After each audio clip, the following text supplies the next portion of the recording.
सभी का हाँ, आप सभी का आज की कक्षा में स्वागत है।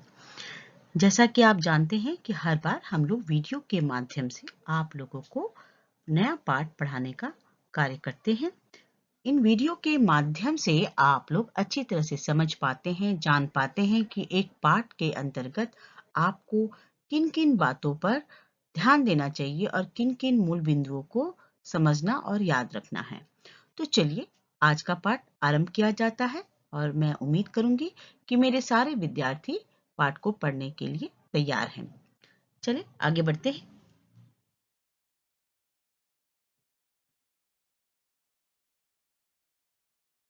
जैसा कि आप देख सकते हैं यहाँ पर चित्र जो है या चित्र देखकर ही आपको समझ में आ गया होगा कि अध्यापिका जी आपको कौन सा पाठ पढ़ाने वाली हैं। तो आप जान रहे हैं नन्ही कलम से यह भाग 1 यानी नन्ही कलम का यह वीडियो 1 है यानी पहला भाग है जहां पर हम लोग पाठ के कुछ अंशों को पढ़ेंगे। जैसा कि आप यहाँ पर देख सक रहे हैं चित्र को ध्यान से देखें कि यहाँ पर एक नन्ही सी बालिका है यानी छोटी सी लड़की है और उसके माता पिता है। तो कहानी भी हमारी इन्हीं के इर्द गिर्द यानी इन्हीं के चारों ओर घूमने वाली है। यही पात्र मुख्य पात्र हैं इस कहानी के। तो चलिए कहानी पढ़ने से पहले मैं आपको एक बात बता दूं कि इस कहानी में जो है किसके बारे में बताया गया विशेषकर से आप देख रहे हैं कि कहानी के शीर्षक यानी टाइटल में ही कहा जा रहा है नन्ही कलम यानी कलम यानी जिसे हम लोग लिखते हैं उसकी कितनी बड़ी शक्ति होती है। एक छोटी सी बच्ची भी अपने छोटे से कलम से अपने मन के भाव को इस कहानी में प्रकट कर रही है। यानी यह एक डायरी लेखन की तरह है जिसमें बच्ची अपने सारे दिन के काम को अपने मन की बात को बता रही है जिसे यहाँ पर कहानी के रूप में प्रस्तुत किया गया है।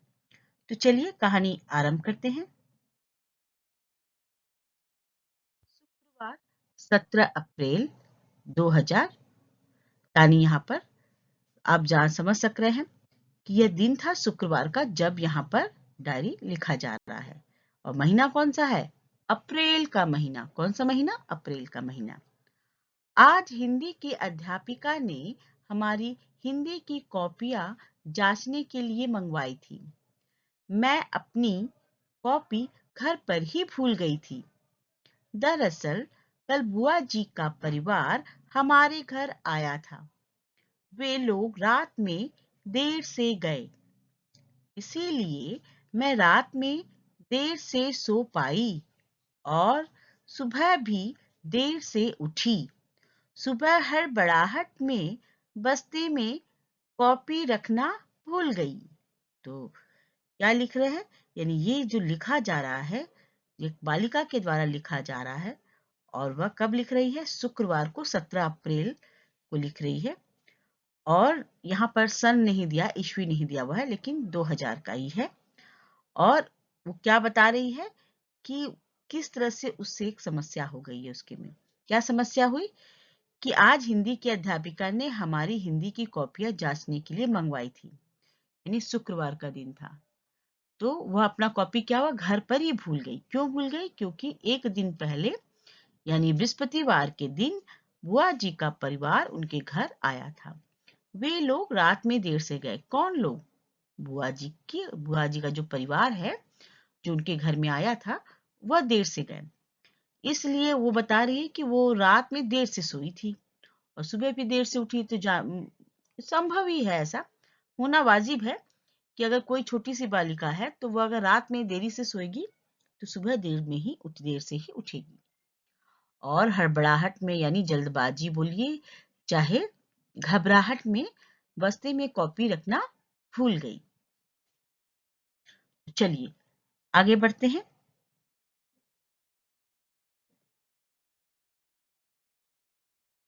हमारी अध्यापिका जी का नाम क्या था? निहारिका जी कॉपी न लाने पर बहुत गुस्सा होती हैं। मैं डर गई थी कि वे मुझे बहुत डांटेंगी, पर उन्होंने मुझे नहीं डांटा। वे बोली कल कॉपी जरूर ले आना और आज का काम भी जरूर कर लेना। उनके बात सुनकर मेरी जान में जान आई। आज मैं विद्यालय से आकर सो गई। 6 बजे उठी। कितने बजे? 6 बजे। और अपनी प्यारी सहेली रीमा के साथ बाहर खेलने चली गई। तो घटना क्या है, आपको तो पहली घटना तक मालूम चल गया कि वह जो है कॉपी ले जाना तो भूल गई विद्यालय। और जब अब अध्यापिका जी से डर लग रहा था कि वो कॉपी न लाने पर बहुत गुस्सा होती हैं। तो डर तो रही थी कि वो डांटेंगी, पर उन्होंने डांटा नहीं। कौन? निहारिका जी। क्या बोली? कल कॉपी जरूर ले आना और आज का काम भी जरूर कर लेना। यानी कल जब वो आएगी तो कॉपी जरूर से लेकर आएगी, शुक्रवार यानी दूसरे दिन। और क्या करेगी? अब आज का काम जो विद्यालय में करवाया गया है उसे भी कर लेगी। यह बात सुन के तो उसको जान में जान आ गई, मैंने संतुष्टि आई, चलो आज तो मैं बच गई। फिर विद्यालय से आकर उसने क्या किया? सो गई। सो के कितने बजे उठी? 6 बजे। और आमतौर पे सभी बच्चे 6 बजे खेलने चले जाया करते हैं। तो इसने भी यही किया, अपनी प्यारी सहेली यानी मित्र रीमा के साथ बाहर खेलने चली गई। चलिए आगे बढ़े। रात में एक बहुत अच्छी फिल्म आ रही थी जिसे देखते देखते 10 बज गए। अब मैं सोने जा रही हूँ। यानी इसने 10 बजे तक क्या किया कि फिल्म देखा। फिल्म देखने के बाद वह डायरी लिख रही है, अब वह सोने जा रही है। ठीक है। अब दूसरा दिन शनिवार 18 अप्रैल।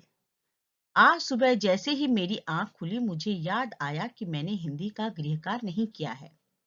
मैंने सोचा कल तो मुझे डांट नहीं पड़ी, पर आज जरूर पड़ेगी। आज विद्यालय ही नहीं जाती। मैंने पेट दर्द का झूठा नाटक किया। क्या किया उसने? पेट दर्द का झूठा नाटक किया।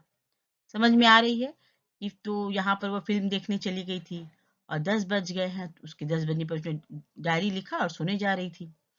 अब सुबह जब आंख खुलती है तो उसे याद आया कि उसने गृह कार्य नहीं किया है, यानी अध्यापिका जी ने गृह कार्य दिया था, उसने वो नहीं किया है। फिर उसने क्या सोचा कि कल उसे डांट नहीं पड़ी थी, शुक्रवार को डांट नहीं पड़ी थी अध्यापिका जी से कॉपी लाने पर आज तो जरूर पड़ेगी। तो उसने क्या सोचा कि आज विद्यालय नहीं जाएगी और पेट दर्द का झूठा नाटक करेगी। अब देखिए, ये तो बहानेबाजी बहुत से बच्चे करते हैं। तो इन्हीं सब बातों को बच्चों की नजर से इस पाठ में प्रस्तुत किया गया है कि बच्चे अपने आप को बचाने के लिए किस तरह से झूठ का सहारा लेते हैं। तो यहाँ तक तो हम लोगों ने पाठ पढ़ा। अब यहाँ पर एक मूल्यपरक प्रश्न है आप लोगों के लिए।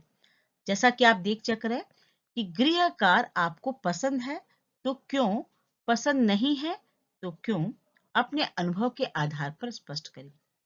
तो ये कक्षा में इस चीज की चर्चा हुई है और हर बच्चों जितने भी बच्चे हैं, हर कोई गृह कार्य को अपने अपनी नजर से देखता है।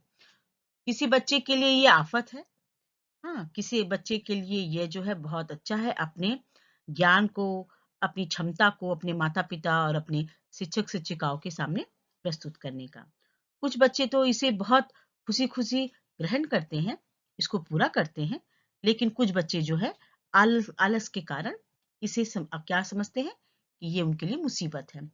परंतु मैं आपकी अध्यापिका आपको यही समझाना चाहूंगी कि गृह कार्य के द्वारा आप अपना मूल्यांकन कर सकते हैं, यानी आप देख सकते हैं कि आपने कितना सीखा और कितना जाना।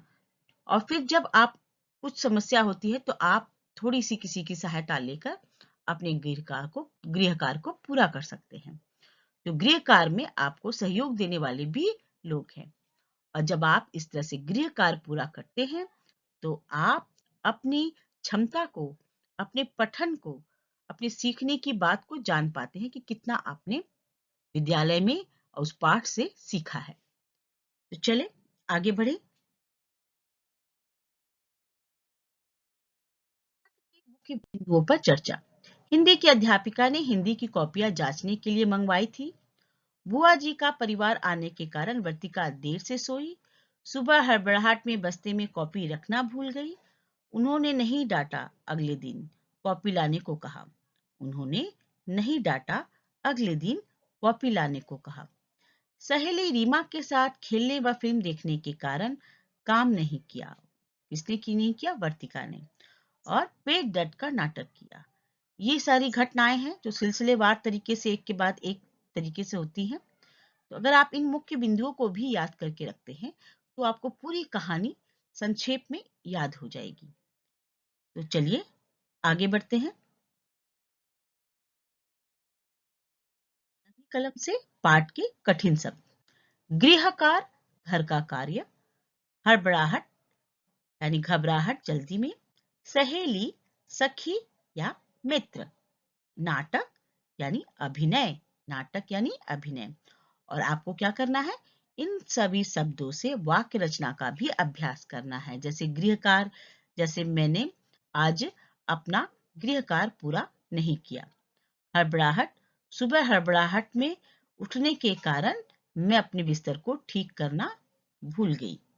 सहेली, मेरी सहेली का नाम क्या है, रीमा है, जैसा कि वर्तिका की सहेली का नाम रीमा था। नाटक, आज हमने विद्यालय में चंद्रगुप्त नाटक का अभिनय किया। तो इस तरह से आप लोग कोई भी वाक्य अपना बनाएं और प्रयास करें शब्दों को सही तरीके से उस वाक्यों में प्रयोग करने का, जिससे आप अपनी भाषा को समृद्ध और अच्छा बना सकते हैं। चले आगे बढ़ें। महत्वपूर्ण बातें, कहानी के वीडियो को आवश्यकता अनुसार देखें, कठिन शब्दों के अर्थ को याद करें, कठिन शब्दों की वर्तनी भी याद करें कि कैसे लिखा हुआ है। पाठ पठन का अभ्यास ऊंची आवाज में करें, जोर जोर से बोलकर। प्रश्नों के उत्तर को खुद से लिखने का प्रयास करें। गलती होती है तो अध्यापिका जी से आप अपने प्रश्नोत्तर के बारे में जरूर से चर्चा करें। चले आगे बढ़ें।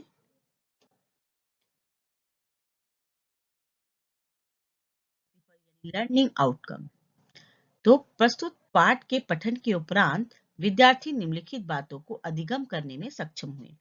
गृह कार्य के महत्व को जानने में, बड़ों के प्रति आदर व सम्मान के गुणों को आत्मसात करने में, जीवन कौशल से जुड़े व्यवहारिक ज्ञान को प्राप्त करने में, पाठ के अनुसार अपने विचारधारा को तथा ज्ञान को परिपक्व करने में, पठित अंश को पढ़कर अर्थ ग्रहण की क्षमता का विकास करने में, नवीन शब्दों को अर्थ सहित शुद्ध वर्तनी के साथ ग्रहण करने में, वैचारिक और आलोचनात्मक प्रश्नों के उत्तर लेखन की शैली को जानने में, यानी वैचारिक और आलोचनात्मक प्रश्नों के उत्तर लेखन की शैली कैसी होनी चाहिए, यह बच्चे सीख पाए।